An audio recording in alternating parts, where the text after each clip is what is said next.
కన్న తండ్రి, సర్వేశ్వరుడు, సర్వలోకనాథుడు, సర్వంతర్యామి అయిన దేవుడు సజీవంగా మనల్ని కాపాడి మరొక దినాన్ని మనకిచ్చినందుకు దేవునికి మనందరి తరపున యేసుక్రీస్తు నామములో కృతజ్ఞతాస్తుతులు చెల్లిస్తున్నాను. ప్రార్థన చేసి కొద్ది నిమిషాలు దేవుని వాక్యం ధ్యానం చేద్దాం. కీర్తనీయుడా, స్తుతుల సింహాసనం మీద ఆసీనుడా, ప్రవేశింపరాని తేజస్సులో వెలుగై ఉన్న మా పరలోకపు తండ్రి, సర్వశక్తిమంతుడు అయిన దేవ, మీకు స్తోత్రాలు. మీ శక్తి సామర్థ్యాలు అపారం. మీ మాట చేత ముల్లోకాలను కలిగించారు. మీ మాటకు మహత్తు ఉంది. అలాంటి మహత్తు కలిగిన మాటతో తండ్రి ఎన్నో కార్యక్రమాలు చేస్తూ ఉన్నారు. కానీ మమ్మల్ని మాత్రం మాటతో స్వస్థపరచలేదు. కానీ పరిశుద్ధులుగా పుట్టించిన మీరు మమ్మల్ని భూలోకానికి పంపించి పాపం అంటుకున్నప్పటికీ పాపాన్ని మీ మాటతో తీసివేయలేదు. కానీ పాపాన్ని తీసివేయటానికి మీ జ్యేష్ఠ కుమారుడిని మా కోసం బలిపశువుగా సమర్పించారు. ఆయన మా కోసం చంపుకోవటం మీకు ఇష్టమైంది నాయన. ఆయన బలియాగం మాకు పరలోక యాగం. ఆ యోగాన్ని మాకు ఇచ్చినందుకు మీకు స్తోత్రాలు చెల్లిస్తూ, క్రీస్తునందున్న వారముగా అనుక్షణం పరలోకాన్ని ఎప్పుడు స్వతంత్రించుకుంటామా అనే ఆలోచనతో ముందుకు సాగుతూ ఉన్న క్రమంలో అపవాది ఎన్నో ఆటంకాలు పెడుతూ ఉంటాడు. వాటిని వాక్యముతో ఎదుర్కొంటూ తిప్పికొడుతూ మీకు మహిమ తెచ్చే విధంగా మేము జీవించడానికి కావలసిన పరిస్థితులన్నీ సమస్తం సమకూడి జరిగిస్తున్నందుకు మీకు స్తోత్రములు, కృతజ్ఞతాస్తుతులు చెల్లిస్తూ ఇప్పటి వరకు మీ కుమారుడైన క్రీస్తు శరీరాన్ని, రక్తాన్ని ఆ యొక్క రొట్టెలోనూ ఆ యొక్క పాత్రలోనూ చూసి జ్ఞాపకం చేసుకున్నాం. తిరిగి కొన్ని మాటలు వినటానికి మేము సిద్ధపడుతూ ఉండగా మీ ఆత్మ సహాయాన్ని నాకు అనుగ్రహించండి. వినగలిగే చెవులు, గ్రహించగలిగే హృదయాన్ని మీ పిల్లలైన ప్రతి ఒక్కరికి ప్రసాదించి విన్న వాక్యానుసారంగా వారి జీవితాలను మలుచుకొని నిత్య రాజ్యాన్ని స్వతంత్రించుకునే విధంగా ఉండటానికి కృప చూపి సహాయాన్ని దయచేయమని కోరుకుంటూ మా రక్షకుడు నీ ప్రియకుమారుడైన యేసుక్రీస్తు వారి యొక్క పునరుద్ధానము కలిగిన నామములో ప్రార్థించి అడిగి వేడుకొనుచున్నాను పరలోకపు తండ్రి, ఆమేన్. చేరువచ్చిన మీ అందరికీ ప్రభు అయిన క్రీస్తు నామములో శుభాలు, వందనాలు. ప్రభునందు ప్రియమైన దేవుని వారులారా, ఈరోజు మనం ఆలోచించబోయే అంశం, దేవుడు అపవాదిని కూడా తన పరిచర్యకు వాడుకుంటాడా? ఇది ఈరోజు అంశం. సహజంగా దేవుడు తన పనికి ఎవరిని వాడుకుంటాడు చెప్పాడు. దేవుడు తన పనికి ఎవరిని వాడుకుంటాడు? తన సేవకులను వాడుకుంటాడు. ఇంకా సేవకులంటే పరిశుద్ధులే, పాపులను వాడుకోడు కదా. సేవకులంటే పరిశుద్ధులు. పాపంతో ఉన్నవాడు సేవకుడే, కానీ దేవుడు పని వాడికి ఏమి లాభం లేదు. దూతలను వాడుకుంటాడు కదా, పంచభూతాలని వాడుకుంటాడు. కోటాను కోట్ల దేవదూతను కూడా తన పనికి వాడుకుంటాడు. ఈరోజు ప్రకృతిలో మనకు కనపడేదన్నీ గాలి, నీరు, అగ్ని, భూమి, ఆకాశం, ఇవన్నీ పంచభూతాలు. ఇవి దేవదూతలు. వీటిని తన పనికి వాడుకుంటాడు, మనకు పరిచర్య చేయటానికి కూడా వాడుకుంటాడు. కానీ మనందరికీ విరోధి అయిన అపవాదిని కూడా దేవుడు వాడుకుంటాడంటే దేవుడికి సర్వ హక్కులు ఉన్నాయి. దేన్నైనా వాడుకునే అర్హత, హక్కు దేవునికే ఉన్నాయి. ఎందుకంటే దేవుని ప్రమేయం లేకుండా ఏది కలగలేదు. చివరికి అపవాది కలగటంలో కూడా దేవుని చిత్తం ఉంది. అలానే అపవాదిని తయారు చేశాడంటే అపవాదిని అపవాదిగా తయారు చేయలేదు, దేవదూతగా చేస్తే దేవదూతలో పుట్టిన ఒక స్వార్థ కోరికను బట్టి అపవాదిగా మారిపోయాడు. ఇప్పుడు చెడ్డవాడిని కూడా దేవుడు వాడుకుంటాడంటే చెడ్డవాడిని వాడుకుంటాడు, విలన్స్ని వాడుకుంటాడు. ఎలా వాడుకుంటాడు అనేది మనం కొన్ని విషయాలు నేర్చుకుందాం. ఎందుకంటే శత్రువును సైతం దేవుడు తన పనికి వాడుకునే అర్హత ఆయనకుంది. అలాగే మన విరోధిని కూడా మనము దేవునికి విరోధులైనప్పుడు వాడుకునే అవకాశం ఉంది. మనకి పరీక్ష కోసం కూడా అపవాదిని వాడుకునే అవకాశం ఉంది. ఎలా వాడుకున్నాడు అంటే, మొట్టమొదటిగా మనం చూసాం, అవ్వమ్మ దగ్గరికి అపవాది వచ్చాడు. ఎలా వచ్చాడు? డైరెక్ట్గా వచ్చాడా? సర్పం రూపంలో వచ్చాడు. సర్పములో ప్రవేశించాడు. సర్పములో ఎందుకు ప్రవేశించాడు అంటే, భూజంతువులన్నిటిలో సర్పము యుక్తి గలదై ఉన్నది కాబట్టి సెలక్షను కోరుకో అన్నాడు దేవుడు అపవాదికి. నాకు పర్మిషన్ ఇస్తే నీ పిల్లల్ని నేను చెడగొడతాను, చెడిపోకుండా ఉంటారో బాగుపడతారో చూద్దురుకొని అని అపవాది దేవుడిని అడిగితే, దేవుడు అన్నాడు, ఏ జంతువు కావాలో ఎవరు కావాలో నువ్వు చెడగొట్టడానికి కోరుకో అంటే, అప్పుడు ప్రకృతిలో అన్ని జీవరాశుల్ని అపవాది చూసినప్పుడు సర్పం కనపడింది. సర్పానికి ఏముంది? యుక్తి. యుక్తి అంటే ఎక్కడ ఎప్పుడు ఎలా ప్రవర్తించాలో ప్రవర్తించడమే యుక్తి. అది మంచిదే. యుక్తి అనేది చాలా మంచిది. ఆ యుక్తి పెట్టింది ఎవరంటే దేవుడే. సర్పానికి ఆ యుక్తి పెట్టింది ఎవరు? దేవుడు. కాబట్టి అన్ని జీవరాశుల్ని చూసినప్పుడు అపవాది సర్పం కనపడింది. సర్పాన్ని వాడుకుంటానన్నాడు. ఓకే అన్నాడు దేవుడు. అయితే సర్పాన్ని ఎలా వాడుకోవాలి? సర్పం సైకిల్ చెప్తే అవ్వమ్మకి అర్థమైద్దా? కాదు. కాబట్టి సర్పం మాట్లాడాలి. జీవరాశుల్లో దేనికి దేవుడు మనిషిలాగా మాట్లాడే స్వరం ఇవ్వలేదు. మనిషికి మాత్రమే భాషలు మాట్లాడే స్వరాన్ని, ఆ నాలుకను ఇచ్చాడు. మిగతా జీవరాశుల్లో ఒక్కొక్క జంతువుకి ఒక స్వరమే, ఒక్కొక్క పక్షికి ఒక స్వరం. పక్షికి కోతలో మార్పు ఉంటుంది, జంతువుకి అరుపులో మార్పు ఉంటుంది. కీటకాలకి ఒక సౌండు, జంతువులకు ఒక సౌండు, పక్షులకు ఒక సౌండు, రకరకాల శబ్దాలు. కానీ మనుషులకి అన్ని రకాల శబ్దాలు మాట్లాడే అవకాశం ఇచ్చాడు. ఇప్పుడు మనిషితో జంతువు మాట్లాడాలి. ఎలా? సర్పాన్ని జంతువుల లెక్కలో పోల్చారు, ఆ కేటగిరీకి వేశారు. ఈ విభజన చేసింది శాస్త్రవేత్తలు. కాబట్టి సర్పం అవ్వమ్మతో మాట్లాడాలి. ఏం మాట్లాడాలి, ఎలా మాట్లాడాలి అనేది ఇష్టం సాతాంది. ఇష్టం ఎవరిది? సాతాంది. మాట్లాడే శక్తి ఇవ్వాల్సింది మాత్రం ఖచ్చితంగా దేవుడే. ఎందుకంటే అపవాది సర్పానికి మాట్లాడే శక్తి ఇచ్చే కెపాసిటీ లేదు. మీరు గమనించాల్సింది ఏంటంటే, అపవాదికి దేవుడు అంతకుముందు చాలా శక్తులు ఇచ్చాడు, చాలా సౌందర్యం ఇచ్చాడు, చాలా అలంకరణ ఇచ్చాడు, చాలా పొగిడేవాళ్ళు కూడా అపవాదికి ఉన్నారు. కానీ ఎప్పుడైతే అపవాదిలో చెడు ఆలోచన వచ్చి అపవాదిగా మారిపోయాడో దేవదూత, అక్కడ నుంచి వాడికి ఉన్న శక్తులన్నీ తీసేశాడు. శక్తి లేకుండా ఎలా మోసం చేయగలడు? ఏదన్నా శక్తి ఉంటే మోసం చేయొచ్చు. ఏ శక్తి లేకుండా మనుషులను ఎలా మోసం చేయొచ్చు అంటే, తప్పుడు మార్గములోనికి నడిపించటం ద్వారా మోసం చేయొచ్చు. అంటే మంచిని చెడుగా చూపిస్తే చాలు. సృష్టి ఏం జరగదు, అక్కడ కొత్తదేమి తీసుకురాడు. కానీ నిజాన్ని అబద్ధంగా నమ్మించగలిగే యుక్తి ఉంటే చాలు, అది తప్పైపోద్ది. అపవాదికి ఏ శక్తులు లేవు, గుర్తుపెట్టుకోండి. సాతాను వచ్చాడు, మీద పడ్డాడు, పీక్కు తింటున్నాడు, ఇవన్నీ కథలు, సినిమా స్టోరీలు. దుష్టుడికి అసలు ఏ శక్తి లేదు. ఒకవేళ దేవుడు ఆ శక్తులు ఇస్తే మనుషులుగా మనం భూమి మీద ఎవడం బతుకుండేవాళ్ళం కాదు. ఎందుకంటే అందరినీ పీక్కు తింటాడు, ఒకరినొకరు నరుక్కొని చంపుకొని తినేటట్టుగా చేస్తాడు. ఆ శక్తులు లేవు, భ్రమకు గురి చేస్తాడంతే. అంతకుముందు బైబిల్ క్లాసులో నేర్చుకున్నాం, ఎప్పుడో మర్చిపోయారన్నీ. అపవాది యొక్క తంత్రాలు, అపవాది యొక్క శక్తి సామర్థ్యాలు ఏంటనేది. దేవుడి దగ్గర పర్మిషన్ తెచ్చుకున్నాడు అపవాది.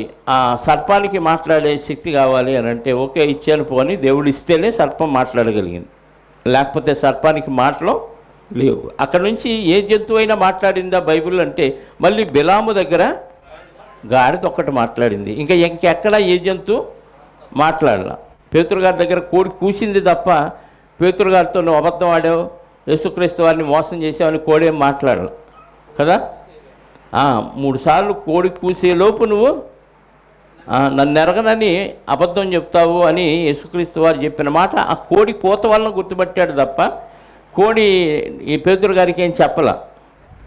అర్థమైందా? కాబట్టి అపవాదికి శక్తులు లేవు, వాడు కేవలం భ్రమకు గురి చేస్తాడు అనేది మనం గుర్తుపెట్టుకుంటే, ఎవరిని అపవాది పీడిస్తాడు, ఎవరిని అపవాది మోసం చేస్తాడు అంటే ఎవరినైనా మోసం చేస్తాడు, ఎవరినైనా తన దారికి తెచ్చుకుంటాడు. అయితే అపవాది ఒక వ్యక్తిని మోసం చేయాలి అని అంటే నంబర్ 1 మనమన్నా అవకాశం ఇవ్వాలి, లేదు దేవుడన్నా అవకాశం ఇవ్వాలి. ఎవరివ్వాలి? దేవుడన్నా అవకాశం ఇవ్వాలి, లేదా మనుషులుగా మనమన్నా అవకాశం. ఈ రెండిట్లో ఏది జరుగుద్ది ఎక్కడైనా చెప్పాలి. రెండిట్లో దేవుడు అవకాశం ఇవ్వాలంటే మనం ఎలా ఉండాలంటే పర్ఫెక్ట్గా ఉండాలి. దేవుడు దగ్గరికి వెళ్ళి పర్మిషన్ తెచ్చుకోవాలంటే అపవాది ఎలా ఉండాలంటే మనం భక్తులు ఎలా ఉండాలో అలా ఉండాలి. యోబు గారు ఎగ్జాంపుల్ కనపడతాడు కదా. సహజంగా అందరిలో ఎవరికి అవకాశం ఇస్తారంటే మనుషులే అవకాశం ఇస్తారు. ఎలా ఇస్తారంటే వీళ్ళకున్న బలహీనతే వాడి బలం, మనకున్న బలహీనతే వాడి బలం. వాడు అప్పుడు ఈజీగా ఎంటర్ అయిపోతాడు. ఇస్కరియోతు యోధా గురించి మనం ఎన్నోసార్లు నేర్చుకున్నాం. యోధా బలహీనత ఏంటి? ధన సంపాదన. అప్పులు ఉన్నాయి, ధన సంపాదన ఉంది, తీర్చుకోవాలి, ఎలాగైనా మోసం చేసి అయినా యేసుప్రభు నమ్ముకొనైనా ఆ బాకీ తీర్చుకోవాలి, ఆ డబ్బులు సంపాదించాలనే ఆలోచన బలహీనత అయింది. ఆ బలహీనత ఆయనకి ఎప్పుడైతే ఉందో ఒక ఆలోచన ఇచ్చాడు అపవాది. ఏం ఆలోచన? నువ్వు ఎంతకాలం కష్టపడ్డా ఈయన ఎమ్మట తిరిగినా ఈయన రూపాయలు ఆయన సంపాదించుకోడు, నిన్ను సంపాదించుకోలేడు. ఎవరెమ్మటి? యేసుక్రీస్తు వారు ఎమ్మట తిరిగితే ఆయన సంపాదించడు, మిమ్మల్ని సంపాదించుకోలేడు. సంచయితే నీ దగ్గర పెట్టాడు, కానీ దీనివల్ల నీకు ఏ లాభం లేదు. నువ్వు ఒకేసారి సెటిల్ అయిపోవాలంటే ఏం చేయాలి? ఈయన్నే అమ్మేసుకొని ఐడియా ఇచ్చాడు. అబ్బా ఈ ఐడియా భలే బాగుందనుకొని యోధా ఏం చేశాడు? బేరం పెట్టుకున్నాడు. ఆల్రెడీ ఆయన కోసం ఆయన వాంటెడ్ పర్సన్, శాస్త్రులు, పరిచయులు, సద్దుకాయలు వీళ్ళందరికీ అవసరం కాబట్టి వెంటనే వెళ్ళిపోయాడు, బేరం కుదుర్చుకున్నాడు. వెంటనే వాళ్ళు ఫుల్ క్యాష్ ఇచ్చేసారు, అడ్వాన్స్ కూడా కాదు, మొత్తం డబ్బులన్నీ ఇచ్చేశాడు. 30 వెండి నాణాలు ఇచ్చేశాడు. వచ్చాడు, మాట్లాడుకున్నాడు, మాట్లాడుకొని ఫిక్స్ అయిపోయాడు. ఏమని ఫిక్స్ అయ్యాడు? అప్పగించడానికి ఫిక్స్ అయిపోయాడు. ఆలోచన ఇచ్చాడు అమ్ముకో అని.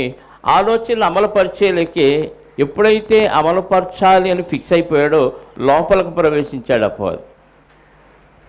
లోపలికి ప్రవేశిస్తే ఇంకేముంది? పూర్తిగా అపవాదిగా మారిపోతాడు. అందుకే సాతాను యోధా ఎలా మారిపోయాడంటే సాతానుగా మారిపోయాడు. ఇంకన్నీ వాడి డైలాగులే వస్తాయి, వాడి ఆలోచనలే వస్తాయి. అందుకే మన బలహీనత వాడికి బలంగా ఉంటుంది కాబట్టి మనుషులు వీలైనంత వరకు ఏ బలహీనతలో వాడికి దొరకకూడదు. అలా దొరికామంటే వాడు లోపలికి ఎంటర్ అయిపోతాడు, మనం కూడా అపవాదిలాగా మారిపోతాం. ఇంకా దేవుడు భక్తిలో ఉన్నా, మందిరంలో కూర్చున్నా, నీ ఆలోచనలు, నీ క్రియలన్నీ దేవుడికి సంబంధించి ఏముండవు. అన్ని దయ్యాల ఆలోచనలు, దయ్యపు చేష్టలే. దేవుడు ఆలోచనలో ఉన్నట్టుగా ప్రజలకు కనపడటానికి మేకప్ వేసుకుంటాం అంతే. అలాంటి వాళ్ళని దేవుడు పర్మిషన్ ఇస్తే అపవాది వచ్చేసి పూర్తిగా తన ఆధీనంలోకి పంపించుకుంటాడు. మనకి పాత నిబంధనలో ఇశ్రాయేలుకి మొట్టమొదటి రాజు అయిన సౌలు గారిని దేవుడే ఏర్పాటు చేసుకున్నాడు ఇశ్రాయేల్ మీద రాజుగా. దేవుడు మాట విన్నంతకాలం బాగున్నాడు. దేవుడు చెప్పింది చెప్పినట్టు చెయ్యకపోవటం వల్ల పాపం చేశాడు. ఎవరు? సౌలు రాజు. పాపం చెయ్యగానే అపవాదిగాడికి ఏం దొరికింది? ఈయన బలహీనత వాడికి బలం అయిపోయింది, అవకాశం లభించింది. అప్పటిదాకా పరిశుద్ధాత్మతో ఉన్న వ్యక్తి సౌలు గారు. అలాంటిది ఎప్పుడైతే అపవాది ఆలోచనలకు వెళ్ళిపోయాడో, ఈయన బలహీన పడ్డాడో, ఆ తప్పుతో అపవాదికి అవకాశం లభించింది. దేవుడే పర్మిషన్ ఇచ్చాడు. ఒకసారి చూడండి, సమూయేలు గ్రంథం మొదటి గ్రంథం 16వ అధ్యాయము 14వ వచనం నుండి చూడండి. అంతా వద్దు కానీ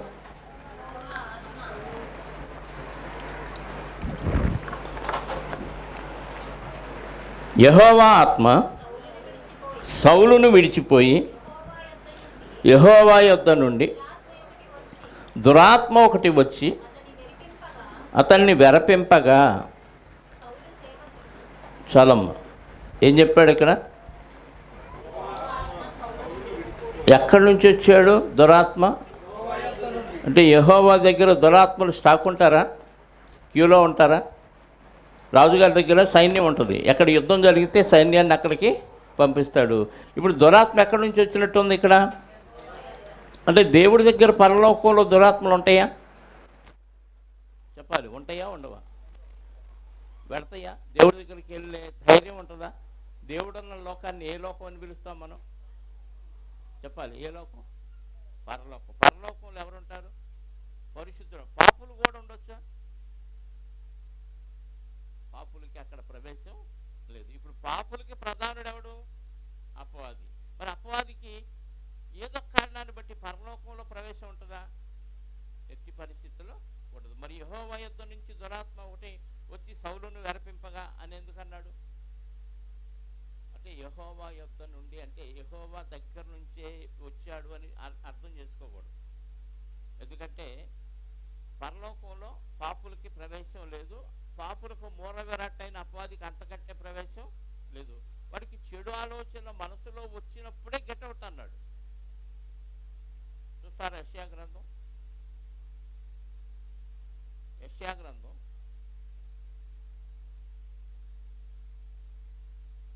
14వ అధ్యాయము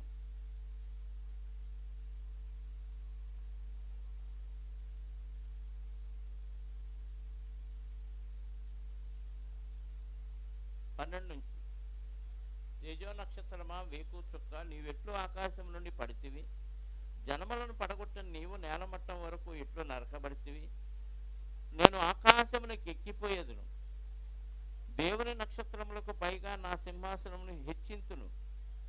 ఉత్తర దిక్కునున్న సభాపర్వతం మీద నేను కూర్చుందును, మేఘమండముల మీదకి ఎక్కుదును, మహోన్నతునితో నన్ను సమానునిగా చేసుకొందును అని నీవు మనస్సులో అనుకొంటివి కదా. ఎక్కడ అనుకున్నాడు? మనస్సులో అనుకున్నాడు. ఈ పైన చదివినవన్నీ ఎక్కడ అనుకున్నాడు? మనస్సులో అనుకున్నాడు. అనుకోగానే దేవుడు ఏం చేశాడంట? నీవు పాతాళములో ఒక నరకములో ఒక మూలకు త్రోయబడితే. ఏది మనస్సులో అనుకుంటేనే ఏం చేశాడు? పాతాళములో నరకంలో ఒక మూలకు త్రోయబడితే మరి పరలోకంలో ప్రవేశం ఎలా ఇస్తాడు? కాబట్టి పరలోకం నుంచి రాలేదు అపవాది. అపవాది ఎక్కడున్నాడు?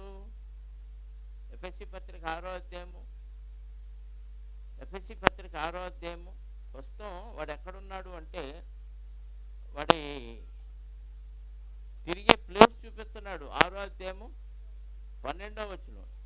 ఎఫెసీ పత్రిక 6వ అధ్యాయము 12వ వచనం. ఏలయనగా మనము పోరాడునది శరీరాలు ఉన్నవారితో కాదు గాని ప్రధానులతోనూ అధికారులతోనూ ప్రస్తుత అంధకార సంబంధులకు దురాత్మల సమూహములతోనూ లోకనాథులతోనూ ఆకాశ మండలమందున్న దురాత్మల సమూహములతోనూ. దురాత్మల సమూహం ఎక్కడున్నారు? ఆకాశ మండలంలో ఉన్నారు. అంటే ఈ భూ వాతావరణంలో భూమి చుట్టూ తిరుగుతూనే ఉన్నారు, శాటిలైట్ తిరిగినట్టు. ఇక్కడున్న అపవాది దేవుని సన్నిధికి వెళ్ళే అవకాశం లేదు పరలోకం. కానీ ఇక్కడ ఎందుకున్నాడు అంటే మన పరీక్ష కోసం దేవుడు ఉంచాడు. ఎవరి కోసం? మనల్ని పరీక్ష కోసం, అంటే మనల్ని శోధించడానికి ఉంచాడు. ఎందుకంటే చెడు ఉంటే తప్ప మంచి విలువ తెలియదు, చీకటి ఉంటే తప్ప పగల విలువ తెలియదు. కాబట్టి ఆ చెడ్డోడు ఉండి చెడగొడితే చెడిపోతామా లేదా అని పరీక్ష కోసం ఉంచాడు వాడిని. ఈ పరీక్షలో దాదాపు అందరూ ఫెయిలే. ఎందుకు చర్చికి రాలేదంటే ఏం చెప్తారు చెప్పండి? కారణం 2-3 కారణాలు చెప్పండి. ఆరోగ్యం బాగాలేదని చెప్పేవాళ్ళు అరుదు. నిజంగా ఆరోగ్యం బాగాలేక కాదు, అది అబద్ధం. నెక్స్ట్,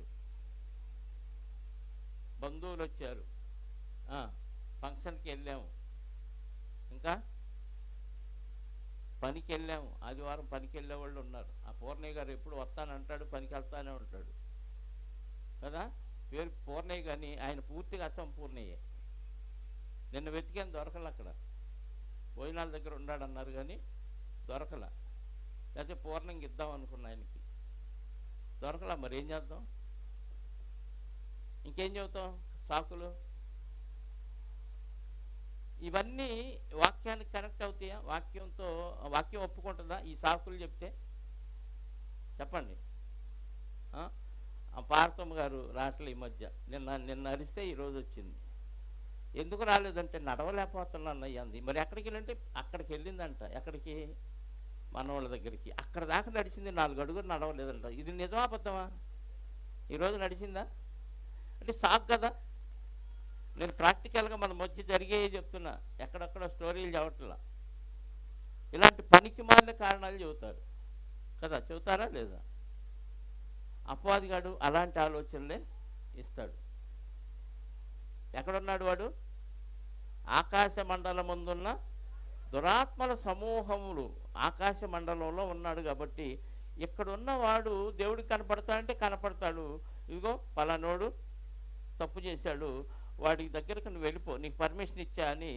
సౌలు తప్పు చేయటంతో అపవాదికి దేవుడు పర్మిషన్ ఇచ్చాడు. దేవుడు పర్మిషన్ ఇస్తేనే ఒక పరిశుద్ధుడి దగ్గరికి అపవాది వెళ్ళగాడు.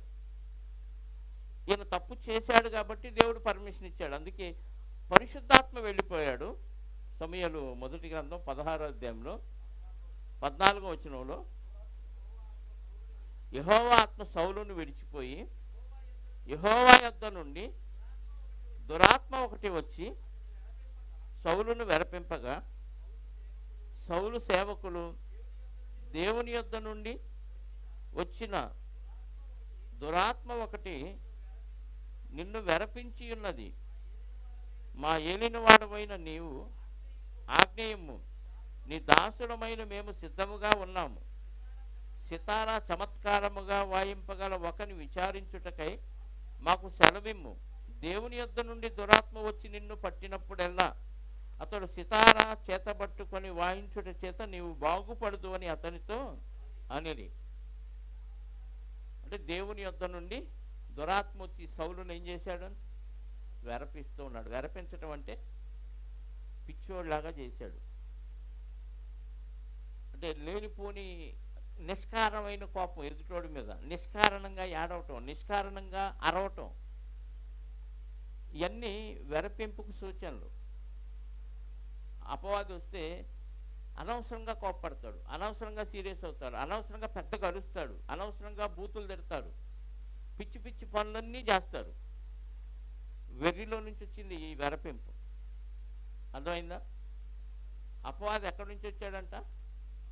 యెహోవా యొద్ద నుండి. అంటే అపవాదిని తన కుమారుడు సౌలు చెడిపోయినప్పుడు అపవాదిని ఎవరు వాడారు? దేవుడే కదా. అంటే దేవుడు అపవాదిని కూడా వాడుకుంటాడంటే ఆయనకు అర్హత ఉంది, హక్కు ఉంది, వాడుకుంటాడు. నువ్వు సరిగ్గా ఉంటే పరిశుద్ధాత్మ ఉపయోగపడతాడు నీకు, లేకపోతే దుష్టుడు ఉపయోగపడతాడు నీకు. దేవుడు పర్మిషన్ ఇస్తాడు. ఎందుకంటే నువ్వు దేవునికి పనికొచ్చే విధంగా ప్రవర్తించట్లేదు కాబట్టి. భక్తులాగా నటిస్తావు అంతే. ఆయన ఇంకా సింహాసనం మీదే ఉన్నాడు, రాజ్య పరిపాలన చేస్తానే ఉన్నాడు, అన్ని కార్యక్రమాలు జరుగుతూనే ఉన్నాయి. కానీ ఇక్కడ లోపల ఉన్న పరిశుద్ధాత్మ వెళ్ళిపోయాడు. లోపలికి ఎవరు వచ్చారు? దురాత్మ వచ్చేసాడు.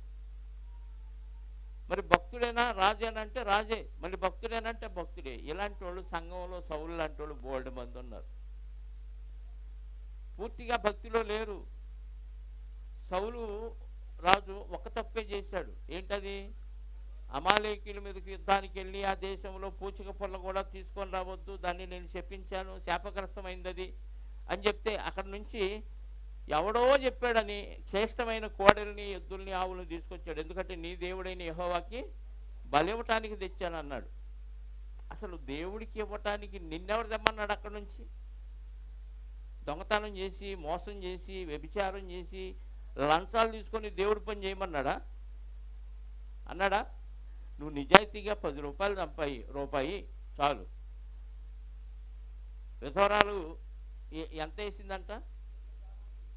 వేలు వేలేసిన వాళ్ళని యేసుక్రీస్తు వారు చూశాడు, కానీ అందరికంటే వీళ్ళు ఎక్కువ వేశారు అనలేదు. మరి ఎవరంటా ఎక్కువ వేసింది? విధవరాలు ఎక్కువ వేసింది. అంటే ఆమె దగ్గర ఉన్న యథార్థంగా సంపాదించిన 2 కాసులు జీవనం అంతా వేసేసిందంట. దేవుడికి యథార్థంగా ఇచ్చే ఒక పైసా చాలండి. నువ్వు ఏడ్చుకుంటా చీచి ఏమి ఇద్దాంలే అని 100 రూపాయలు బయటకు తీసి అందులో చిల్లర మర్చి అందులో 5 రూపాయల బెళ్ళో 10 రూపాయల బెళ్ళో వేసామనుకో, అలాంటి కానుకలు దేవుడికి ఇష్టం ఉండదు. హృదయపూర్వకంగా పూర్ణ హృదయంతో దేవుని పనికి ఇవ్వాలి. అంటే లోపల ఏదో ఆలోచన పెట్టుకొని చేస్తే దేవుడికి నచ్చదు. అంటే అపవాదికి పర్మిషను ఇచ్చేస్తాడు. శపించాను అని అంటే శపించబడిన దానిలో నుంచి కోళ్ళను తెచ్చి అదేమంటే ఎందుకు తెచ్చావంటే నీ దేవుడైన యెహోవాకి బలి ఇవ్వటానికని చిన్న అబద్ధం ఆడాడంటే అసలు బలి ఇవ్వటానికి తెచ్చినా అది తప్పే. నువ్వు దేవుడి కోసం ఏదో ఉద్ధరిద్దామని తప్పులు చేసి సంపాదించి చేయాల్సిన అవసరం లేదు. అసలు ఏమీ ఇవ్వకపోయినా పర్లేదు, నువ్వు పరిశుద్ధంగా ఉంటే చాలు. నీ డబ్బుతో బతికేవాడు కాదు దేవుడు. నీ ఆదాయంతోనే దేవుడికి ఏదో జరిగిపోద్ది అనుకుంటే చాలా భ్రమ. అసలు ఏమీ లేకుండా కూడా ఏదైనా చేయగలిగిన సామర్థ్యం ఉన్న దేవుడు ఆయన, అంత కెపాసిటీ కలిగిన వాడు. ఆయనకి మనం ఏదో ఉద్ధరిద్దామని తప్పులు చేసి అబద్ధాలు చెప్పి మోసాలు చేసి వ్యాపారాలు చేసి ఆ డబ్బులు తీసుకొచ్చి దేవుని పరిచర్యకి ఇస్తే ఏమి లాభం? దానివలన ఉపయోగం లేదండి. సౌలు గారు చేసింది అదే. అందుకే పోస్ట్ ఊడిపోయింది, రాజు పోస్టు ఊడిపోయి అపవాదికి అవకాశం ఇచ్చాడు.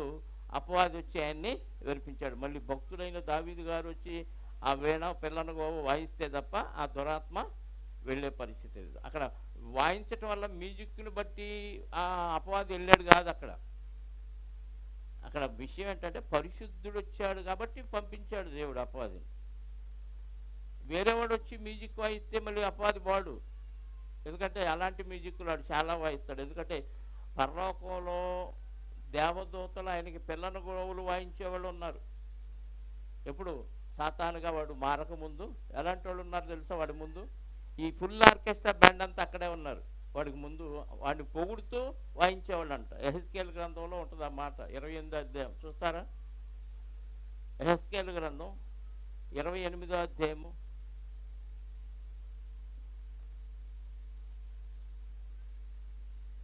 యెహెజ్కేలు గ్రంథం 28వ అధ్యాయము 13, 12 నుంచి చదవండి. నరపుత్రుడా, తూర్రాజును గూర్చి అంగలార్పు వచ్చిన వ్యక్తి ఇలాగూ ప్రకటించుము. ప్రభువైన యెహోవా సెలవిచ్చున్నదేమనగా, పూర్ణ జ్ఞానమును సంపూర్ణ సౌందర్యమును అగు కట్టడమునకు మాదిరివి దేవుని తోటయకు ఏదేనులో నీవుంటివి.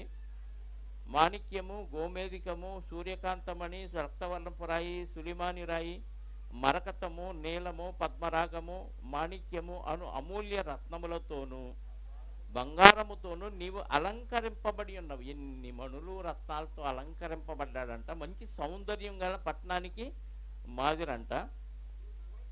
నీవు నియమింపబడిన దినం మొదలుకొని పిల్లన గ్రోవులు వాయించువారు నీకు, అంటే అపవాది దేవదూతగా ఉన్నప్పుడు ఆయన ముందు ఎవరున్నారు?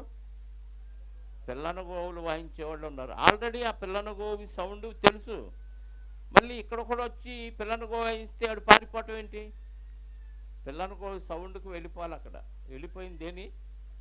పరిశుద్ధుడు. ఎందుకంటే దానిపైన 16వ అధ్యాయం పైన 13వ వచనంలో ఆ విషయాన్ని రాయించాడు దేవుడు. సమూయేలు మొదటి గ్రంథం 16వ అధ్యాయంలో 13వ వచనంలో రాయించాడు. ఎందుకు దావీదు గారు వాయిస్తే అపవాది వెళ్ళిపోయాడు అనేది దీన్ని బట్టి మనకు అర్థం అవ్వాలి. సమూయేలు తైలపు కొమ్మును తీసుకొని వాని సహోదరుని ఎదుట వానికంటే దావీదు గారికి అభిషేకం చేశాడు. నాట నుండి యెహోవా ఆత్మ దావీదు మీదకి బలముగా వచ్చాను. తరువాత సమూయేలు ఇచ్చి రామాకు వెళ్ళిపోయారు. అంటే దావీదు గారి మీద ఎవరున్నారు? పరిశుద్ధాత్మ ఉన్నాడు కాబట్టి ఈయన వాయిస్తే వెళ్ళిపోయాడు అంతే. అంటే సౌలు గారి విషయంలో దురాత్మని దేవుడు ఏం చేశాడు? ఉపయోగించాడా లేదా? ఇంకా 23వ వచనంలో కూడా ఉంది అదే విషయాన్ని. దేవుని యొద్ద నుంచి దురాత్మ వచ్చినప్పుడల్లా, సౌలును పట్టినప్పుడల్లా దావీదు సితారా చేత పట్టుకొని వాయింపగా దురాత్మ అతన్ని విడిచిపోయాను. 18 అధ్యాయం అదే సమయంలో మొదటి గ్రంథం 10వ వచనం.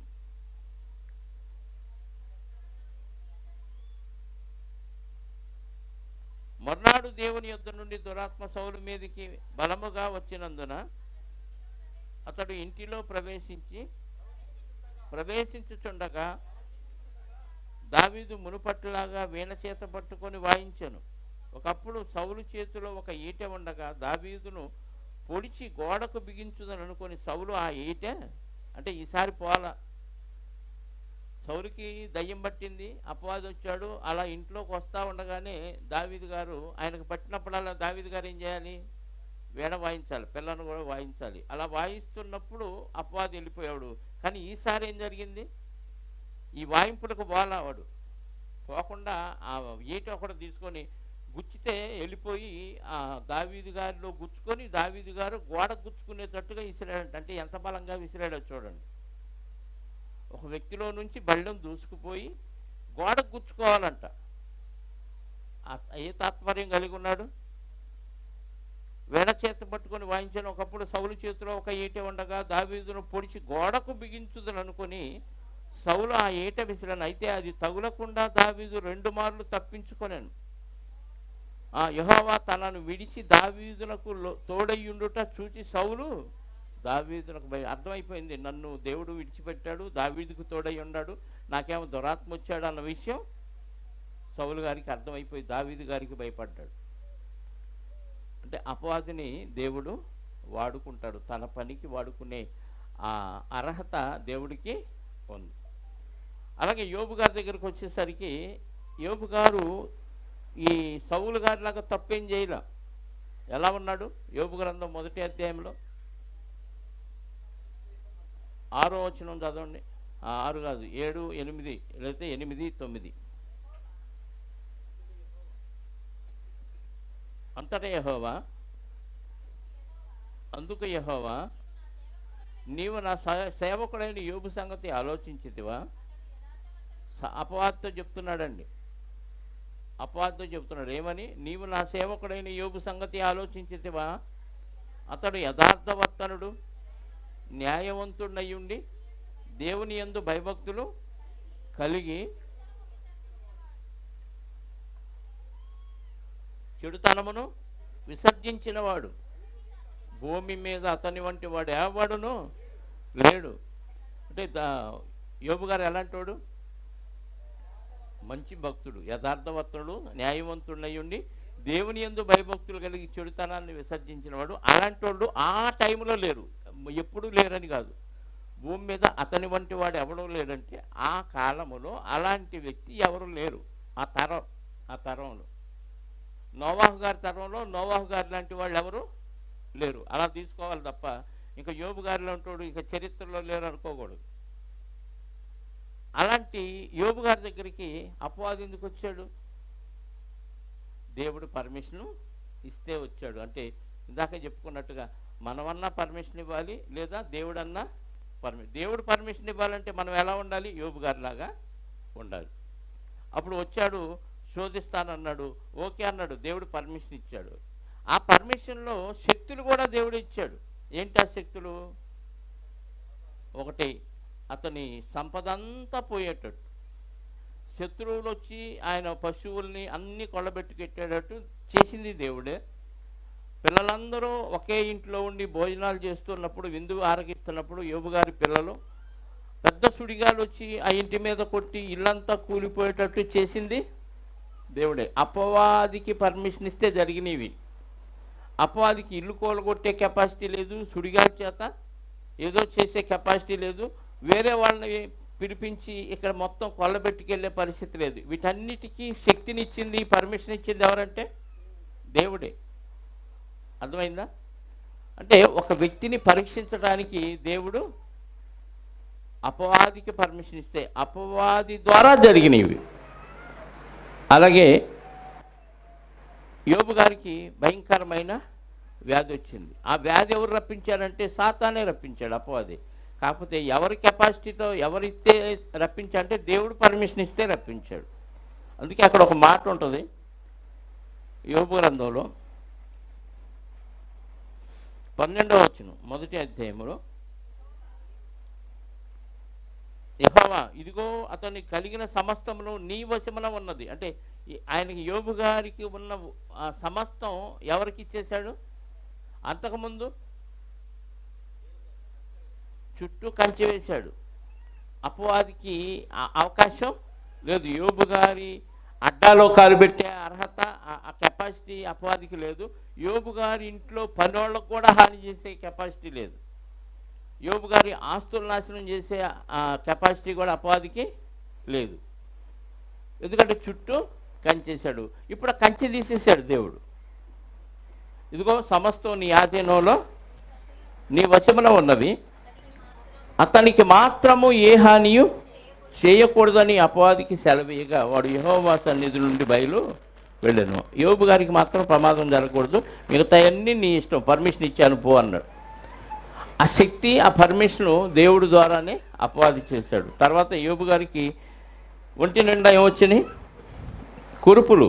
2వ అధ్యాయంలో మొదటి నుంచి చదివితే 4 నుంచి చదివితే, అపవాది చర్మమును కాపాడుకుంటకై, చర్మమును తన ప్రాణమును కాపాడుకుంటకై తనకు కలిగినదన్నీ యావత్తు నరుడిచ్చును కదా, ఇంకొకసారి నీవు చెయ్యి చాపి అతని ఎముకలను, అతని దేహమును మొత్తినేళ్ళ.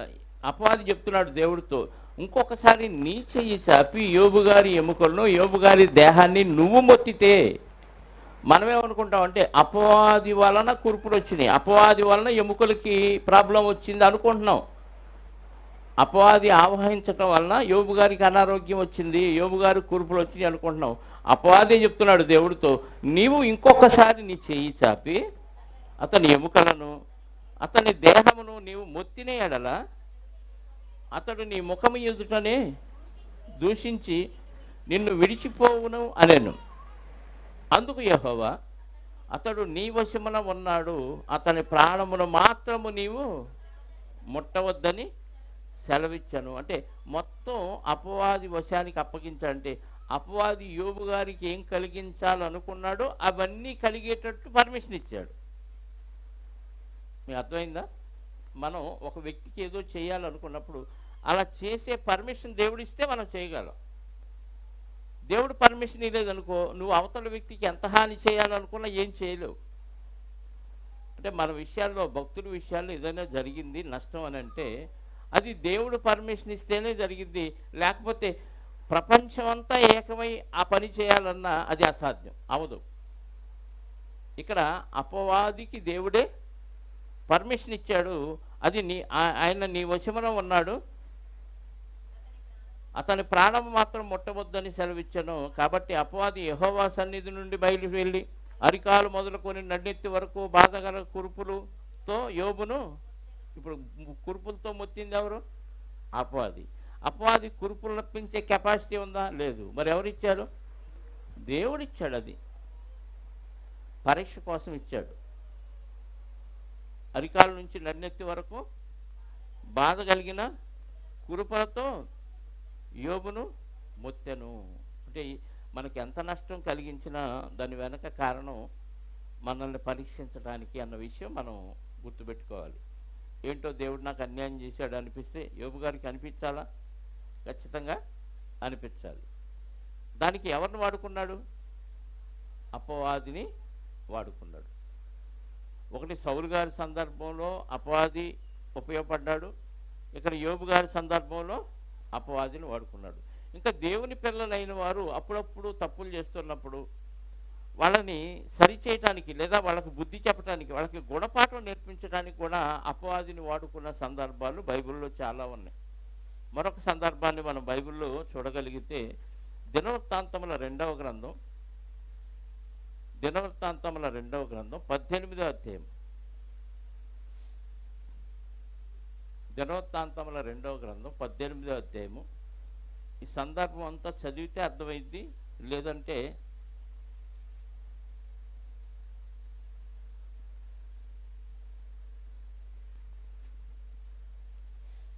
అహాబు ఇశ్రాయేలుకు రాజు, యెహోషాపాతు అనే ఆయన యూదులకు రాజు. ఇలాంటి పరిస్థితుల్లో ఆహాబు యెహోషాపాతు వియ్యమందుతుంటారు. అంటే విడిపోయారు, ఇశ్రాయేలు విడిపోయారు. 10 గోత్రాలు ఒక రాజ్యం, 2 గోత్రాలు ఒక రాజ్యం. 10 గోత్రాలను ఎవరు పరిపాలిస్తున్నారంటే ఆహాబ్ అనే రాజు పరిపాలిస్తున్నాడు. 2 గోత్రాలని యెహోషాపాతు, ఇతను ఒక రాజు. అంతకుముందు కొంతమంది పరిపాలించాడు, ఇప్పుడు యెహోషాపాతు పరిపాలిస్తున్నాడు. వీళ్ళకి అసలు పడదు, ఎందుకంటే వీళ్ళు పూర్తిగా లోక సంబంధులుగా ఉన్నారు. ఇశ్రాయేలీలు ఆహాబ్ పరిపాలన కింద ఉన్నవాళ్ళు. యూదులు మాత్రం యెహోషాపాతు పరిపాలన కింద ఉన్న వాళ్ళు మాత్రం కాస్త భక్తిగా ఉన్నారు. అలాంటిది వాళ్ళకి వీళ్ళకి అసలు పడకూడదు. అలాంటిది వీళ్ళిద్దరూ ఏమయ్యారు, వియ్యాల వారు అయిపోయారు. అయినప్పుడు ఏం జరిగిందంటే తనకు ఐశ్వర్యము ఘనత అధికముగా కలిగిన తరువాత యెహోషాపాతు ఆహాబుతో వియ్యమంది. కొన్ని సంవత్సరములు గతించిన మీదట షోమ్రోన్లో నుండి ఆహాబు వద్దకు పోయాను. ఆహాబు అతని కొరకు, అతని వెంట వచ్చిన జనముల కొరకును అనేకమైన గొర్రెలను పశువులను కోయించి తనతో కూడా రామోత్గిలాదు మీదకి పోవటకు అతన్ని ప్రేరేపించాను. మంచి విందు చేశాడు. అతని పనివారు కూడా వెళ్ళారు, గొప్ప విందు చేయించారు. ఆ విందు అయిన తర్వాత నాతో యుద్ధానికి వస్తావా, నేను రామోత్గిలాదు మీదకి యుద్ధానికి వెళ్తున్నాను, నువ్వు నీ సైన్యంతో కూడా నాతో పాటు సపోర్ట్ ఇచ్చి యుద్ధానికి వస్తావా అని ఆహాబు ఈ వ్యక్తిని అడిగాడు. ఎవరిని? యెహోషాపాతుని. అప్పుడు యెహోషాపాతు ఏమన్నాడంటే, ఇశ్రాయేలు రాజైన ఆహాబు యూదా రాజైన యెహోషాపాతును చూచి, నీవు నాతో కూడా రామోత్గిలాదునకు వచ్చేదవా అని అడుగుగా యెహోషాపాతు, నేను నీ వాడను, నా జనులు నీ జనులు, మేము నీతో కూడా యుద్ధమునకు వచ్చేదామని చెప్పాను. నేను నీ సొంతోడిని, నా ప్రజలు కూడా నీ వాళ్ళే, మనంతా ఒకటే, కాబట్టి నేను కూడా నీతో పాటు యుద్ధానికి వస్తానని చెప్పాడు. మరియు యెహోషాపాతు ఇశ్రాయేలు రాజుతో, నేడు యెహోవా యొద్ద విచారణ చేయుదము రండనగా ఇశ్రాయేలు రాజు 400 మంది ప్రవక్తలను సమకూర్చి, నేను రామోత్గిలాదు మీదకి యుద్ధమునకు పోవుదునా మానుదునా అని వారిని అడిగాను. అందుకు వారు, పొమ్ము, దేవుడు రాజు చేతికి దాన్ని అప్పగించునని చెప్పాను కదా. ఇశ్రాయేలు రాజు ఆహాబు దుష్టుడిగా మారిపోయాడు, ఎందుకంటే అన్యురాల్ని పెళ్లి చేసుకున్నాడు. ఆ పేరు యెజబెల్, తెలుసు మీకు. ఇప్పుడు వీళ్ళకున్న అలవాటు ఏంటంటే పూర్వకాలం నుంచి యుద్ధానికి వెళ్ళేటప్పుడు దేవుని దగ్గర విచారించి యుద్ధానికి వెళ్ళటం అలవాటు. ఇప్పుడు యెహోషాపాతు అడిగాడు, ఏమని, యుద్ధానికి వెళ్తున్నాం, ఒకసారి దేవుని దగ్గర విచారణ చేసి వెళ్దామంటే ఆహాబుకు అలవాటు 400 మంది బయలు ప్రవక్తలు ఉన్నారు, యెహోవా ప్రవక్త లేడు, ఒక్కడు కూడా లేడు, ఎందుకంటే చంపించేసింది ఎవరు, యెజబెలు. అలాంటి పరిస్థితుల్లో అన్య ప్రవక్తలైన 400 మందిని పిలిచి, నేను రామోత్గిలాదు మీదకి యుద్ధానికి వెళ్ళేదా వద్దంటే, నువ్వు దిగ్విజయంగా విజయాన్ని పొందుతావు, వెళ్ళు అన్నారు. అంటే దేవుడు సెలవిచ్చిన మాట కాదు. వీళ్ళు ఎవరు? అబద్ధ ప్రవక్తలు, అన్య దేవతల ప్రవక్తలు. వెళ్ళమని చెప్పేలేకే 6వ వచనం, అయితే యెహోషాపాతు, మనము అడిగి విచారణ చేయుటకై వీరు తప్ప యెహోవా ప్రవక్తల్లో ఒక్కడైనా ఇచ్చట్లేడా? వీళ్ళందరూ అన్య దేవతల ప్రవక్తలు అన్న విషయం యెహోషాపాతుకు అర్థమైపోయి, ఈయన కాస్త కూస్తో దేవుడు అంటే భయభక్తులు కలిగి ఉన్నాడు కాబట్టి, యెహోవా ప్రవక్తలు ఎవరు లేరా వీడు తప్ప అని అడిగితే, ఒకడు ఉన్నాడు కానీ వాడు నా గురించి ఎప్పుడూ బ్యాడ్గానే చెప్తాడు, మంచిగా అస్సలు చెప్పడు. అంటే నిజమైన ప్రవక్త ఏం చేస్తాడు, నిజమే చెప్తాడు దేవుడి దగ్గర విచారణ చేసి. అది ఈ రాజుకు నచ్చదు అని ఆ పేరు చెప్తాడు.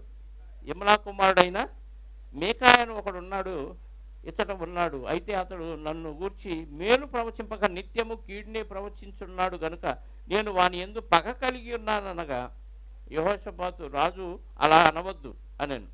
అప్పుడు ఇశ్రాయేలు రాజు తన పరివారంలోనున్న ఒకని పిలిచి, ఇమ్లా కుమారుడైన మీకాయను శీఘ్రముగా రప్పించమని ఆజ్ఞయించాను. ఇశ్రాయేలు రాజును యూదా రాజును యెహోషాపాతును షోమ్రోను ఊరి గవిని ముందర బయలు నందు తమ తమ వస్త్రములను ధరించుకొని తమ సింహాసనం మీద కూర్చుని ఉండగా ప్రవక్తలందరూ, అంటే అబద్ధ ప్రవక్తలందరూ వారి ముందర ప్రవచించుచుండిరి. అప్పుడు కెనయా కుమారుడైన సిద్కియా అను ఇనుప కమ్ములు చేయించుకొని వచ్చి, సిరియన్లు నిర్మూలమగు వరకు వీటితో నీవు వారిని పొడిచెదవని యెహోవా సెలవిచ్చున్నాడని ప్రకటించను. ఈ 400 మంది కాక మరి ఒక స్పెషల్ ప్రవక్త వచ్చి ఇనుప కొమ్ములు చేయించుకొని వచ్చి వాటిని ఇలా పొడిచి, నువ్వు రామోత్గిలాదు వారి మీదకి యుద్ధానికి వెళ్తే వాళ్ళని ఇదిగో ఈ కొమ్ములతో ఎలా పొడుతున్నానో అలా పొడిచి చంపుతామని దేవుడు యెహోవా సెలవిస్తున్నాడని మరొక పెద్ద అబద్ధాన్ని ప్రవచించాడు. ఎవరు ఆయన పేరు? సిద్కియా. అంటే అపవాది ఎంత తీవ్రంగా నమ్మిస్తాడో చూడండి. ఎవరి పేరు మీద ప్రవర్తిస్తాడు? యెహోవా పేరు మీద. యెహోవా పేరు మీద చెప్పినప్పుడు చచ్చినట్టు నమ్ముతాం కదా. సాతానుగాడు దొంగోడు దొంగలాగా వస్తే ఈజీగా దొరికిపోతాడు కదా. కటారు వేసుకొని ఒంటి నిండా అవధం పూసుకొని నేను ఎందుకు వచ్చామంటే దొంగతనానికి వచ్చానని చెప్పేశాడు అనుకో, ఏం చేస్తాం? పట్టుకొని పోలీసులకు అప్పచెబుతాం, లేకపోతే చెత్త కొడతారు నలుగురు వచ్చి. సూటు బూటు వేసుకొని వచ్చి నేను మున్సిపాలిటీ నుంచి వచ్చాను, పంచాయతీ నుంచి వచ్చాను, మీ ఇంట్లో జనాభా లెక్కలు రాయాలి, ఎక్కడెక్కడ ఏమున్నాయి, ఫ్రిడ్జ్ ఎక్కడ ఉంది, ఏసీ ఎక్కడ ఉంది, ఇవన్నీ చూడాలని ఇంట్లోకి వచ్చేసి అందరికీ మత్తు మందు జల్లేసి దోచుకెళ్ళాడు అనుకో, ఏం చేస్తాం? ఇంట్లోకి రానిస్తావా? రానిస్తాను రానివ్వరా? దొంగోళ్ళలాగా వస్తే ఎవరు రానిరు, దొరలాగా వస్తే జనాభా లెక్కలు రాసుకునే వాళ్ళలాగా వస్తే రానిస్తారు కదా. అపవాదిగాడు కూడా అపవాదిలాగా రాడు. నల్లగా చింపురు జుట్టు వేసుకొని కూర మీసాలు, అదే కూర పళ్ళు, ఎర్ర కళ్ళు, దిష్టి బొమ్మలు కనపడతాయి ఇళ్ళ మీద. అలాంటి ఆకారంతో వచ్చాడు అనుకో, మనం ఇంట్లో కూడా రాని. మరి ఎలా వస్తాడు? దేవుని భక్తుడిలాగా వస్తాడు, పాస్టర్లాగా వస్తాడు, ఒక మాటలో చెప్తే దైవజనుడిలాగా వస్తాడు. అందుకే గుడ్డిగా నమ్మేస్తాం.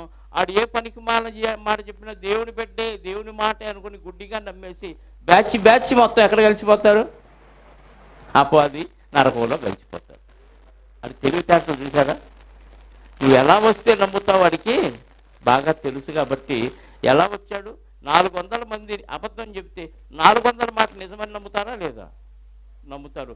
ఈ 400తో పాటు మరొకడు స్పెషల్గా వచ్చాడు, సిద్కి అనేవాడు. ఎలా? ప్రాక్టికల్గా ఇదిగో ఇనప కొమ్ములతో పొడిస్తే మనిషి ఎలా చస్తాడో, ఈ రామోత్కిలాది వారందరినీ ఇనప కొమ్ములతో నువ్వు ఇలా పొడిచి చంపేస్తావు అనగానే రాజుగారికి ఉద్యమం వచ్చేసింది కదా. స్పెషల్ ప్రవక్త. పైగా ఇప్పుడు ఈయన అడిగాడు యెహోషాపాతు, యెహోవా ప్రవక్తల్లో ఎవరు లేరు అనగానే యెహోవా ప్రవక్తనే పంపించాడు. ఎవడు? సాతానుగాడు. యెహోవా ప్రవక్త పేరు మీద పంపించాడు.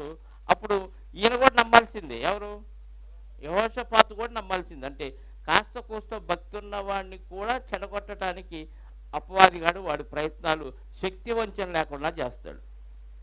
మనకు అంత అవసరం లేదులేండి. వాడు అంత శక్తి వంచన లేకుండా చేయాల్సిన అవసరం లేదు. వాడు చిటికెత్తే చాలు దొరికిపోతాం మనం కదా. వచ్చి ఆ మాట చెప్పగానే ఇప్పుడు ప్రవక్తలందరూ ఆ ప్రకారముగానే ప్రవచించుచు యెహోవా రామోత్కిలాదును రాజు చేతికి అప్పగించును, దాని మీదకు పోయి జయమందుదు అని మీకాయను పిలుచుటకు పోయిన దూత అతన్ని కనుగొని, ప్రవక్తలు రాజు విషయమై ఏకముఖముగా మేలునే పలుకుచున్నారు. ఒక వ్యక్తి మీకాయ అనే యెహోవా ప్రవక్త దగ్గరికి వెళ్ళాడు. ఒరిజినల్ ప్రవక్త దగ్గరికి వెళ్ళి రాజుగారు పిలుస్తున్నాడు రా అని పిలవలేదు. అంటే అపవాదిగాడు ఎన్ని కోణాల్లో అబద్ధాన్ని నమ్మించడానికి ప్రయత్నాలు చేస్తున్నాడో మనకు అర్థం కావాలి. 400 మంది ప్రవక్తలు ప్రవచించారా? ఏమని? వెళ్ళు జయం పొందుతా ఉన్నాడు. స్పెషల్గా ఒక ప్రవక్త వచ్చాడా? సిద్కియా. ప్రాక్టికల్గా ఇనప కొమ్ములు చేసుకొని ఇలా పొడుస్తావని యెహోవా సెలవిస్తున్నాడని చెప్పాడు. దీన్ని కూడా నమ్మకపోతే ఇప్పుడు అసలైన ప్రవక్తలు పిలుచుకురావడానికి వెళ్ళిన వ్యక్తి ఏం చెప్తున్నాడో తెలుసా? 400 మంది ప్రవక్తలు రామోత్కిలాది మీదకి వెళితే నువ్వు జయమొందుతావని రాజుగారి పక్షంగా మాట్లాడుతున్నారు. నువ్వు కూడా అదే పలుకు, నువ్వు మళ్ళీ సొంతకేమీ చెప్పొద్దు అని వెళ్ళిన వ్యక్తి ఈ మీకాయ ప్రవక్తను కూడా ట్యూన్ చేసే పరిస్థితిలోకి వెళ్ళిపోయాడు. అంటే శక్తి వంచన లేకుండా సాతానుగాడు భక్తుల పట్ల తన పని చేస్తూనే ఉంటాడు.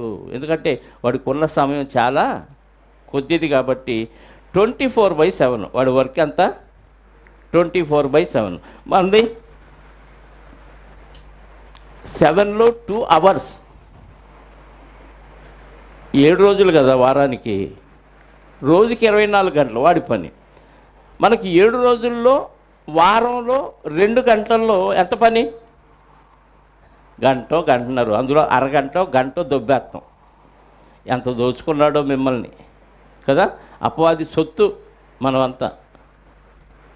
వెళ్ళిపోయి ఆ రికమెండ్ చేస్తున్నాడు. వాళ్ళందరూ చెప్పింది నువ్వు కూడా చెప్పు, నువ్వు సొంతగా ఏం చెప్పొద్దని మీకాయ ప్రవక్తకి రికమెండ్ చేస్తున్నాడు.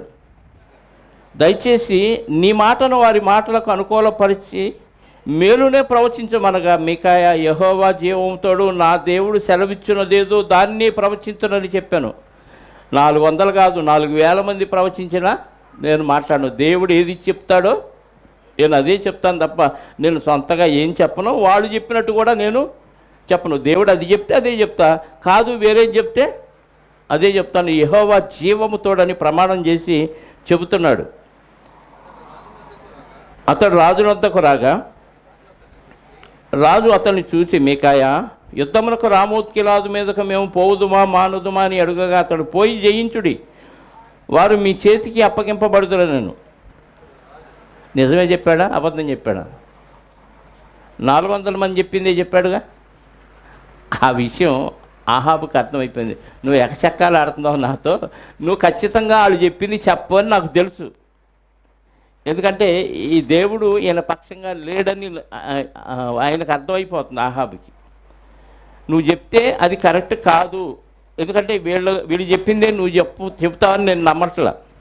ఇప్పుడు ఈయనేం చెప్పాడు, నువ్వు వెళ్ళిపో, నువ్వు జయం పొందుతావు అనగానే శుతురాడుతున్నాడు అన్న విషయం ఆయనకు అర్థమయ్యి అంటున్నాడు అక్కడ రాజు.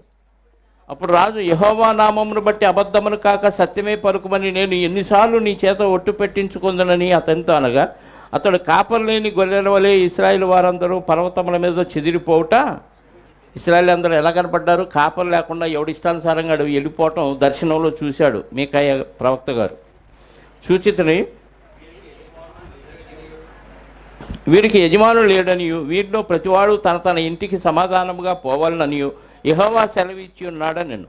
ఇశ్రాయేలు రాజు ఇది విని యెహోషాపాతుతో ఇట్లా నేను, ఇతడు కీడునే కానీ నా విషయమై మేలు ప్రవచింపడని నేను నీతో చెప్పలేదా అని అనగా మీకాయా యెహోవా మాట వినుడి, యెహోవా తన సింహాసనం మీద ఆసీనుడై ఉండుటయు పరమండలం సైన్యమంతయు ఆయన కుడి పక్కనను ఎడమ పక్కనను నిలువబడి ఉండుట నేను చూచితిని. ఇశ్రాయేలు రాజు అయిన అహాబు రామోత్కిలాదు మీదకి పోయి పడిపోవునట్లు ఎవడు అతన్ని ప్రేరేపించునని యెహోవా అడుగగా ఒకడు ఈ విధముగాను ఒకడు ఆ విధముగాను ఇంకొకడు ఆ విధముగాను ప్రత్యుత్తరం ఇచ్చిరి. మీకాయాకి ఒక దర్శనం వచ్చింది. దర్శనంలో ఏముంది? దేవుడు ఉన్నాడు, కుడివైపున ఎడమవైపున సైన్యం ఉంది, దోతల సైన్యం ఉంది, పరమండల సైన్యమంతయు ఆయన కుడి పక్కనను ఎడమ పక్కన నిలువబడి ఉండుట చూచితిని. అప్పుడు దేవుడు మాట్లాడుతున్నాడు ఎవరితో? దూతలతో మాట్లాడుతున్నాడు. ఏమని? ఇశ్రాయేలు రాజు అయిన ఆహాబు రామోత్కిలాదు మీదకి పోయి పడిపోవునట్లు అతన్ని ఎవరు ప్రేరేపించుదనని యెహోవా అడుగగా ఒక దూతేమో అలా, ఒక దూతేమో ఇలా అని సమాధానం చెప్తే అప్పుడు ఒక ఆత్మ వచ్చి యెహోవా ఎదుట నిలవబడి నేను అతన్ని ప్రేరేపించేదనని చెప్పగా యెహోవా దేని చేత అతన్ని నువ్వు ప్రేరేపించదవు అని అడిగాడు. అప్పుడు అందుకు అతడు ఆ ఆత్మ నేను బయలుదేరి అతని ప్రవక్తలందరి నోటను 400 మంది అబద్ధ ప్రవక్తలు ప్లస్ ఇంకొక ఆయన సిద్కియా ప్రవక్తలందరి నోటను అబద్ధములాడు ఆత్మగా ఉందునని చెప్పగా యెహోవా నీవు అతన్ని ప్రేరేపించి జయమందుదు పోయి ఆ ప్రకారము చేయమని సెలవిచ్చను. యెహోవా నీ ప్రవక్తలకు వీరి నోట అబద్ధములాడు ఆత్మను ఉంచి ఉన్నాడు, యెహోవా నీ మీద కీడు పలికించున్నాడని చెప్పాను. అంటే దేవదూత వచ్చి అబద్ధాలు ఆడించడు, దేవుని సమక్షంలో ఉన్న దేవదూతలు వచ్చి అబద్ధాలు ఆడించడు. అపవాది ఏం చెప్పాడు? అబద్ధములాడ ఆత్మగా ఉండి వాళ్ళందరి చేత అబద్ధం ఆడిస్తాను అంటే వెళ్ళిపో, నీకు పర్మిషన్ ఇచ్చాను, జయం పొందుతావు అన్నాడు దేవుడు. అంటే ఒక వ్యక్తి అబద్ధం ఆడుతున్నాడంటే ఏ ఆత్మతో ప్రేరేపించబడుతున్నాడు? మాట్లాడరా? అపవాదిచ్చే ప్రేరేపించబడి మాట్లాడుతున్నాడు. భక్తులు ఎవరు ప్రాణాలు పోయినా అబద్ధాలు ఆడరు. అబద్ధం ఆడావంటే ఆ టైంలో ఎవడొచ్చాడు మనలోకి? చెప్పండి, ఎవరొచ్చాడు? అబద్ధములాడ ఆత్మ వచ్చాడు. ఇటు మంచోడా చెడ్డోడా? పూర్తిగా సాతాను సంబంధి. సాతాను దురాత్మల్లో ఒక దురాత్మ వచ్చేసి మనల్ని ఆవహిస్తే ఆ ప్రేరణ వస్తే అబద్ధములాడ ఆత్మగా ఉంటాం. అమ్మతోడంటావు, అబ్బతోడంటావు, నీతోడంటావు, తల్లితోడంటావు, ఏ తోడైనా దేవుడి తోడైనా పెడతాడు. తెగించినోడికి ఏముంది? ఇంకా దేవుడి తోడు కూడా అంటాడు. ఈ సిద్కియాలో యెహోవా జీవము తోడు, యెహోవా తెలియజేశాడని చెప్తున్నాడు అక్కడ. ఏమన్నాడు? యెహోవా సెలవిచ్చుచున్నాడు అని ప్రకటించాను. యెహోవా చెప్తున్నాడు అంటున్నాడు. అబద్ధాన్ని చెప్తూ కూడా ఎవరు చెప్పాడు అంటున్నాడు? అంటే దేవుడు తోడని కూడా చెబుతాడండి. అంటే అపవాది ప్రేరేపిస్తే ఎంతటికైనా తెగిస్తాడు. దేవుడు పర్మిషన్ ఇస్తేనే అపవాది వచ్చేసి ఇక్కడ ఆ అబద్ధములాడే ఆ ప్రవక్తలు, అబద్ధ ప్రవక్తలు అందరికీ ఆవహించి వాళ్ళందరి నోట అబద్ధములాడు ఆత్మగా నిజంగా ఆయన వెళ్ళిపోయి చచ్చిపోతాడనేది దేవుడు చెప్పిన వాస్తవం. కానీ వీళ్ళందరూ ఏం చేశారు? రాజుగారిని పొగిడారు. ఎందుకు? రాజుగారి ఎంగిలి మెతుకుల కోసం ఆశపడే ఈ 400 మంది బ్యాచ్, ఆ సిద్కి అనేవాడు కూడా ఆ బ్యాచ్. అంటే వీళ్ళల్లో స్వార్థం ఉంది, బలహీనతలు ఉన్నాయి. కాబట్టి ఈ బలహీనుల్ని బలవంతుడైన రాజుగారిని కూడా దారి తప్పించడానికి ఆయన కూడా బలహీనుడే. ఎవడి స్వార్థాన్ని బట్టి వాళ్ళందరినీ అపవాదికి అప్పగిస్తే అపవాది మాయలో పడిపోయి ఇదే నిజమనే భ్రమలోకి వెళ్ళిపోయి మనం వెళ్తాం గెలుస్తాం అనే భ్రమలోకి వెళ్ళిపోయి యుద్ధానికి వెళ్ళి చచ్చిపోతారు. ఆ ప్రేరణ ఎలా ఉంటుందంటే ఇది దేవుడే చెప్పిన మాట అన్నట్టుగా ఉంటుందండి. అపవాదిగాడు చెప్పింది ఎలా ఉంటుందంటే నా దేవుడు నా పక్షంగా చెప్పాడు అనే భ్రమలో ఉంటుంది. నేను దేవుని వాక్యానుసారంగా లేను కదా, నేను ఆ బయలుదేవతలు పూజిస్తున్నాను కదా, మరి నాకు దేవుడు ఎందుకు హెల్ప్ చేసి ఈ వాస్తవాన్ని చెప్తాడు అనే ఆలోచన లేదు, ఉండదు కూడా. నేను అప్పుడప్పుడు దేవుడికి ఏదో కొద్దిగా ఇస్తున్నాను కాబట్టి దేవుడు ఈ హెల్ప్ చేస్తున్నాడు అనే భ్రమలోకి వెళ్ళిపోతాం మనం కదా. కాబట్టి అపవాదిని దేవుడు తన పనికి వాడుకుంటాడు. దేవుని చిత్తమైతే మిగతా భాగం వచ్చేవారం మాట్లాడుకుందాం, ప్రార్థన చేసుకుందాం. పరిశుద్ధుడు అయిన మా పరలోకపు తండ్రి, మరొకసారి మీ ఘనమైన నామాన్ని బట్టి స్తోత్రాలు. నిజంగా తండ్రి, ప్రపంచంలో ఉన్నవన్నీ మీ మాట వలన కలిగినవి. అన్నిటి మీద సర్వాధికారం మీకు మాత్రమే ఉంది నాయన. ఈరోజు ప్రకృతిలో మాకు కనపడేవి కానీ కనపడినవి అన్నీ మీ కష్టార్జితం. వాటి మీద సర్వాధికారం మీకుంది కనుక దేనినైనా మీరు ఉపయోగించుకునే అవకాశం, అర్హత, అధికారం మీకుంది కనుక తండ్రి, అపవాదిని మా పరీక్ష నిమిత్తం మీరు ఉంచారు. వాడు అపవాదిగా మారినప్పుడే వెంటనే నరకానికి పంపించినప్పటికీ మా పరీక్ష కోసం కొంచెం కాలం వాడిని విడిచిపెట్టారు నాయన. వాడు లేకపోతే ఈరోజు ప్రపంచం అంతా సుభిక్షంగానే ఉండేది. కానీ ఎంతోమంది వారి మాటలో పడి మీ మాటను పెడిచివెని పెట్టి ఆడి మాయలో పడిపోయి నరకానికి జారిపోతూ ఉన్నారు నాయన. భక్తులు సైతం ఏదో ఒక బలహీనత కారణంగా వాడి మాయలో పడిపోయి యథార్థతను, పరిశుద్ధతను విడిచిపెట్టి ఏముందలే చిన్నదే కదా అనే భ్రమలోకి వెళ్ళిపోయి తప్పులు మీద తప్పులు చేస్తూనే ఉన్నారు. వీరందరినీ ఉపయోగించుకోవటానికి పర్మిషన్ ఇచ్చింది మీరే అన్న విషయాన్ని ఈరోజు మేము జ్ఞాపకం చేసుకున్నాం. మీ పర్మిషన్ తీసుకోవాలంటే మేము పర్ఫెక్ట్గా యోబు గారిలాగా ఉంటేనే అది జరుగుతుందని, లేదా మా బలహీనతల వల్లే వాడు మా దగ్గరికి సరాసరి వచ్చేసి మాలో ప్రవేశిస్తాడని వాక్యాన్ని బట్టి మాకు అర్థమైంది నాయన. వాడి బలహీనతను ఎదిరించే వారిగా, మీ వాక్యానికి లోబడే వారిగా మేము సిద్ధపడి తయారయ్యి స్థిరపడటానికి కృప చూపి సహాయాన్ని దయచేయండి. ఇదివరైనా వచ్చిన బిడ్డలందరినీ వారి కుటుంబాలకు చేర్చండి.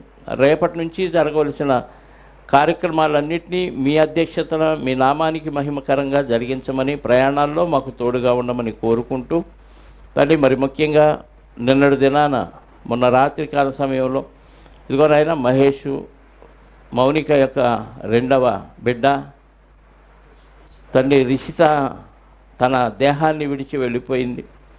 అయితే రిషిత చిన్న బిడ్డ కాదని, ఆత్మగా పెద్దగానే ఉంటుందని, పురుషుని ఆకారంలో ఆత్మగా ఉంటుందని, పరదేశంలో ఉంటుందని వాక్యాన్ని బట్టి విశ్వసిస్తున్నాం.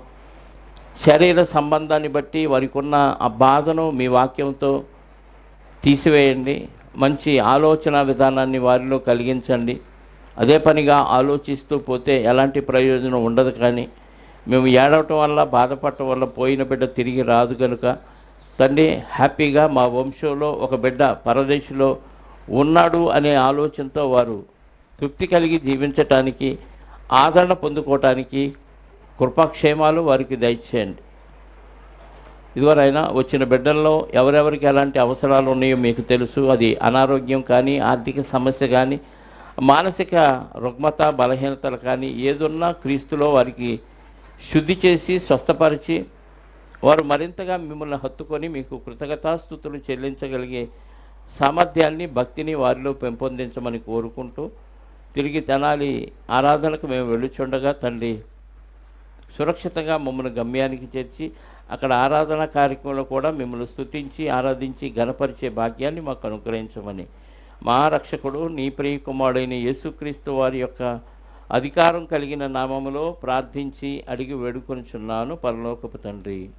ఆమేన్. మనందరి కన్న తండ్రి అయిన దేవుని ప్రేమ, ఆయన ప్రియ కుమారుడైన యేసుక్రీస్తు వారి కృప, మనందరి ఆదరణకర్త అయిన పరిశుద్ధాత్ముని అన్యోన్య సహవాసము ఇప్పుడు ఎల్లప్పుడూ సకల పరిశుద్ధులకు సదాకాలము తోడై ఉండి నడిపించునుగాక. ఆమేన్. అందరికీ యేసుక్రీస్తు నామములో శుభాలు, వందనాలు.